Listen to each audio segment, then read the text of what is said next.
Tapos ang tila pananahimik dating Senate President Juan Miguel Zubiri, matapang na nagsalita at walang pagdadalawang isip na sinampol ng katotohanan at kahihiyan. Di man direktang pinangalanan, ngunit datapwat tila nasampal ng kahihiyan at katotohanan ang mga di umano'y ginawang kabulastugan ng Administrasyong Marcos Jr. kaugnay sa di umano'y iligal na pag-aresto sa dating Pangulong Duterte para mahatulan sa dayuhang hukuman at dalhin sa ICC sa The Hague, Netherlands. Buwelta pa ng senador, and I quote, "Ikinalulungkot ko ang sistema ng pagkaaresto kay dating Pangulong Rodrigo Duterte at ang daliang pagdala sa kanya sa The Hague. Sana man lang ay pinayagan siyang makipagpulong sa kanyang mga abogado at maghanda ng depensa bago siya dinala doon. Regardless of political differences, we cannot ignore the contribution he has made to the country. Ngayon, kailangan nating linawin ang mga proseso sa ganitong klasing mga kaso, lalo na't malaki ang posibilidad na hindi ito ang huling pagkakataon na haharap tayo sa ganitong uri ng sitwasyon. Moving forward, we need to be very clear on how we handle situation like this, balancing our international commitments with protecting the rights of any Filipino facing an international case." Unquote. Samantala, hindi naman mapigilang madismaya ang marami sa ating mga kababayan at magbigay ng kanilang mga hinaingat komento sa mundo ng social media. Power na ho talaga ang nangyayari ngayon,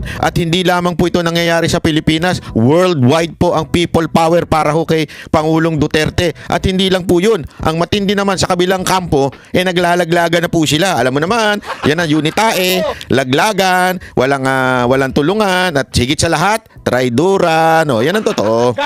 Hindi totoo po mga kababayan, ha. Yan po ang nangyayari sa kampo ng mga Duterte. United ang mga kababayan natin, kahit yung mga OFW organization. Kasi alam mo mga kababayan, medyo sakit na nating mga Pilipino ito, lalo na yung mga OFW natin. Alam nyo yan, na meron talagang minsan kiskisan among OFWs, even if pareho sila ng pinaglalaban, nagkikiskisan. Pero ngayon, nag-unite for one cause, which is bring back Duterte, di ba? Pero yung kabilang kubol, ano ginagawa nila? Ayun, pati yung kapatid nilalaglag, di ba? Ang lupit.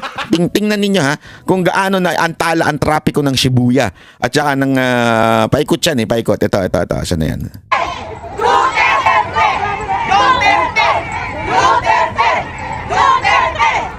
Kita nyo kung gaano kadaming tao? Yung sigaw dito, may iba yung sigaw dun sa likod. Kasi nga, sa sobrang haba na niyan, hindi na magkakarinigan yung isang sigaw. Ang ano dyan, kaya ginawang marcha-marcha yan. Kasi doon dapat kasi sa Hachiko yan gagawin. Alam mo sa Hachiko, yung aso na estatwa doon sa Shibuya. Kaya lang, pag inilagay mo yan, wala. Siguradong magulo. Overflowing doon sa statue. Kaya inilipat sa malapit na park. Tapos yung inilipat sa malapit sa park, bawal naman mag-stay doon kasi maliit din yung park. So sabi, maglakad na lang. Sige, maglakad. Si Banat Bay pa naman. Medyo matanda na, masakit na ang mga kalyo-kalyo, mga tuhod-tuhod. Kaya nung lalakad na yan, grabe ho yan.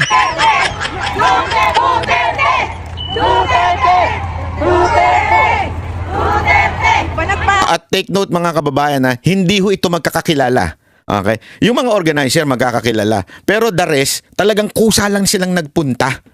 At alam nyo, marami akong pinupuntahan kasi dito mga kababayan, siyempre ang trabaho ko alam nyo naman, entertainment ako. So yung mga kaibigan kong mga Hapon, may mga umisiyan dito. So pinupuntahan ko yung mga umisi nila dito, chinecheck ko bilang consultant nila, chinecheck ko yung mga lugar.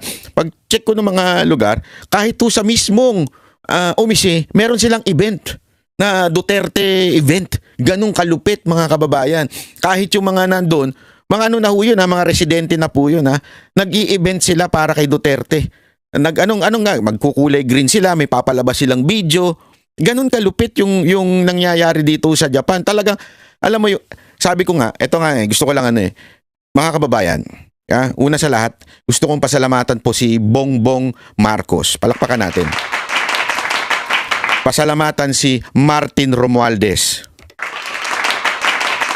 At higit sa lahat, si Torre. Dahil sa inyong tatlo, nagising ang diwa ng mga Pilipino.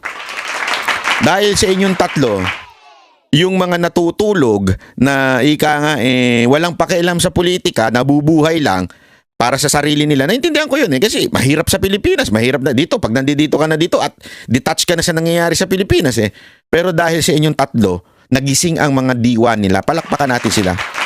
Oo, kahit yung mga walang pakialam sa politika dito, ay nako, yung mga kasama ko dito na mga nagiging kaibigan na natin dito na ang kanilang mga buhay ay malayo naman sa Pilipinas, malayo na. Wala na, dito na pamilya nila, nandito na lahat, wala na sila doon. Pag nakita kami ngayon, grabe ang tanungan, ang bibigat, parang hirap sagutin. Mamaya sasagutin natin yan. Ang tanong kagad nila sa akin, may pag-asa pa ba si Tatay Digong na mauwi? Mamaya sasagutin natin yan. Kasi alam nyo mga kababayan, yan po ang tanong ng bawat isa. Ano nangyari sa Pilipinas? May pag-asa pa ba? Panoorin muna natin to.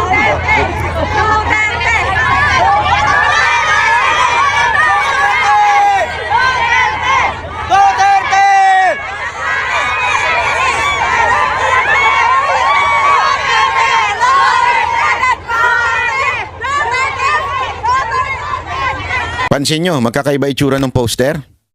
Yung mga tarpaulin. Alam nyo kung bakit? Kasi kanya-kanya yan. Hindi yan yung organizer, ito bitbitin nyo to, ito bitbitin nyo. Hindi, kanya-kanya po silang pagawa. Yung isa nga dyan, nakita ko sulat pa As in sulat, Japanese ang pagkasulat.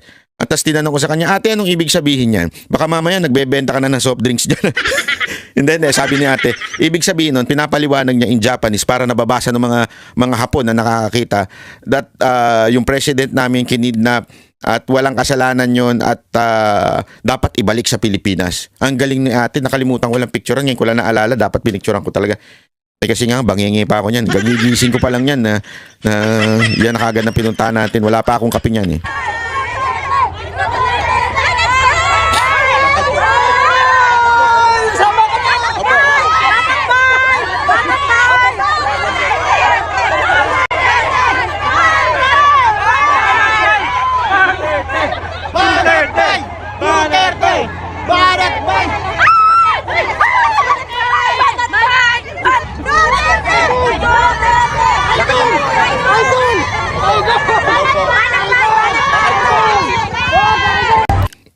Pasensya na po pala kanina yung mga dumadaan kasi gusto ko po makipagpicturan.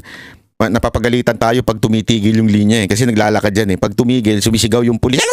Gumagano yung pulis kaya tuloy naiilang ako baka mamaya ipa-deport ako Sabi na, ang gulo-gulo nito nagpipicture-picture. Baka mamaya ganun yung sinasabi tapos biglang paano ako. Sabihin, hindi ka pwede makipag-rally dito. Hindi po ako nagra-rally, nagbibideo po ako.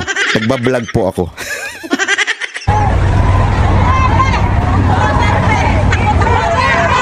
Kita niya tumatakbo kasi nga pinabibilisan ng pulis Kasi isipin mo imaginein mo, kayo mga nakapunta na sa Japan, may imagine nyo yan, pinatigil lang traffic dahil lang sa haba ng linya.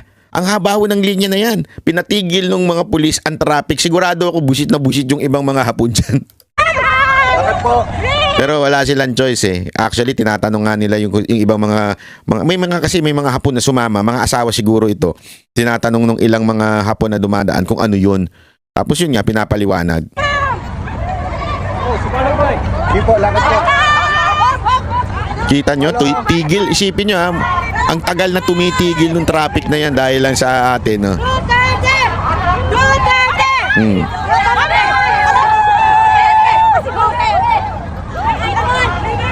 Hindi po, lakad lang po. Natanggal yung mga taba natin, kanina. Mga kababayan ko sa Japan, Ang hirap tumakbo, tumatakbo rin ako dyan, Lakad po. Dito. Yan, Hindi nila sinabi marathon pala to. Akala ko marcha lang. Grabe. Kami nila. Mga Hapon. Ayun, yung naka-megaphone, yung mga pulis. Lakad lang to. Ba't ako tumatakbo? Bring back Duterte! Bring back Duterte! Bring back Duterte! Bring back Duterte! Bring back Duterte! Bring back Duterte! Bring back Duterte! Siyempre, ang mga matitigas na mga taga-SMNI, palakpakan natin, mga matitigas na taga-SMNI. Mabuhay kayo, sir.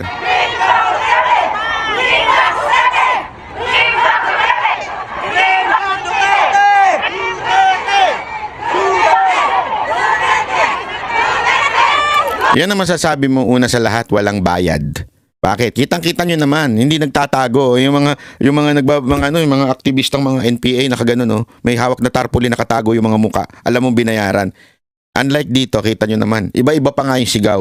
Bakit? Kasi organic di ba? Pag organic ka, iba-iba yung sigaw, hindi kayo tinuturuan, iba-iba yung tarpaulin.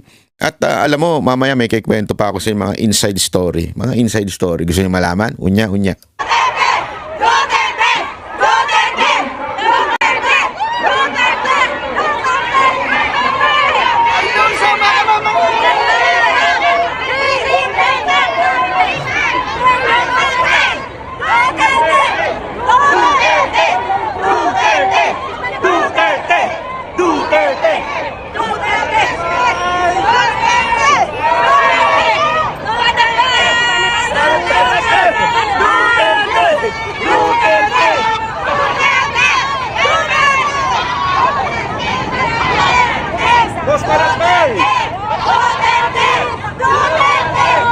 Ito, maganda ito. Yung ending, nasa ibabaw na kami ng bridge.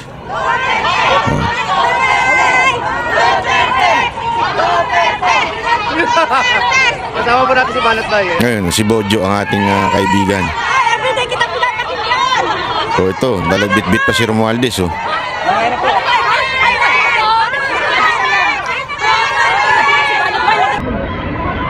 Kita niyo yan, haba nun,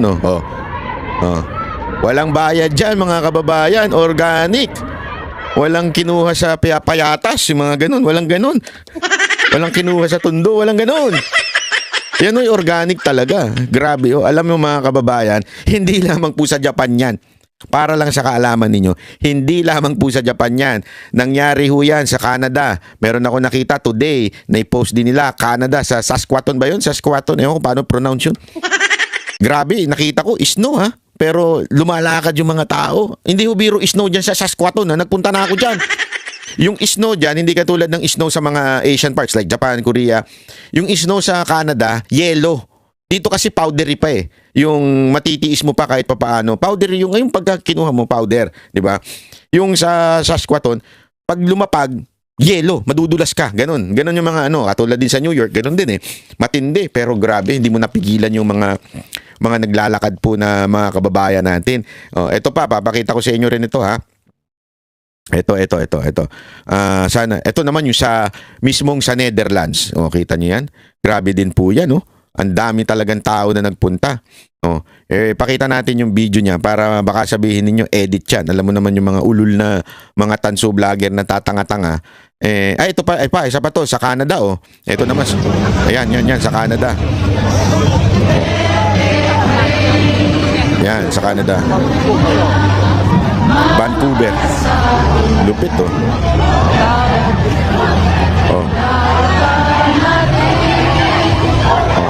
Kaya alam nyo mga kababayan ito pa susunod ito pa papakita ko pa sa inyo sa Dahig mismo sa Netherlands. Ano ang sigaw ng masang Pilipino? Sino ang pinakamagaling na presidente ng Pilipinas? Sino ang mahal ng mga Pilipino? Duterte! Grabe, nakakakilabot. Wala talaga. Pasalamatan nun natin si Bongbong Marcos, si Romualdez at saka si Torre dahil sa inyo nagising ang diwa ng bawat Pilipino. For today, gusto ko lang po hatugan ang ating yan nandito ngayon. Okay. Yan para lang. Sandali. Chotomate. Yan, easy lang. Okay?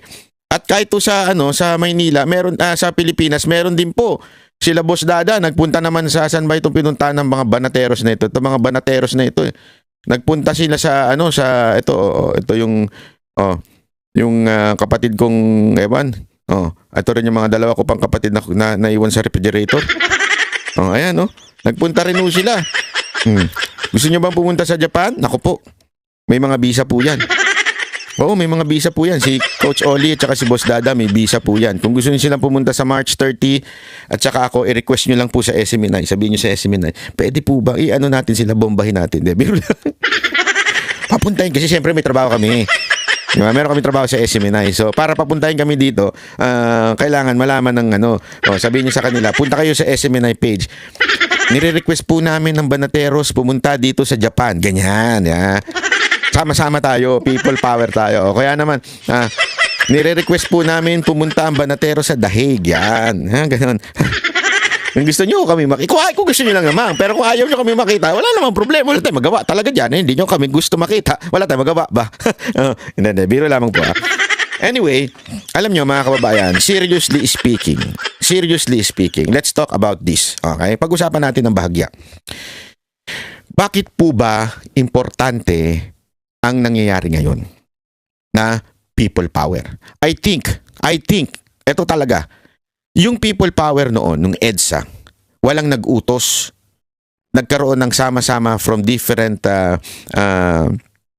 walks of life, different parang group of people, iba-iba. Although, minando ng mga komunista, pero naging yun, organic ika nga.